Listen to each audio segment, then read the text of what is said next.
hindi nakawala sa daw ang mga training developer sa Roblox, guys.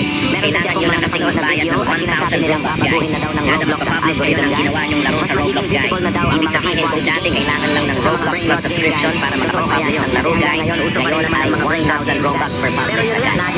Pero ito naman yung twist, guys. Pwedeng maibalik sa inyo yung 1,000 Robux na binayad nyo, guys. Sa loob ng 3 months kung hindi magkakaroon ng issue yung game nyo, guys.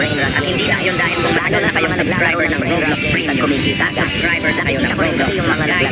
Sa loob ng 2 months, ay hindi nyo na kailangan magbayad ng 1,000 Robux, guys. Pero still, sobrang mahirap pa rin talaga sa mga katulad kong small game developer sa Roblox, guys. Dahil imagine, nag-invest kayo ng malaking Robux sa pag-publish nyo rin sa ginawa nyong laro, guys. Pero ang ending, hindi naging successful, edi parang naging sugal na ngayon ang paggawa na isang game sa Roblox, guys. Literal na pangarap ngayon ng karamihan ay mawawala dahil sa paparating na updates, guys.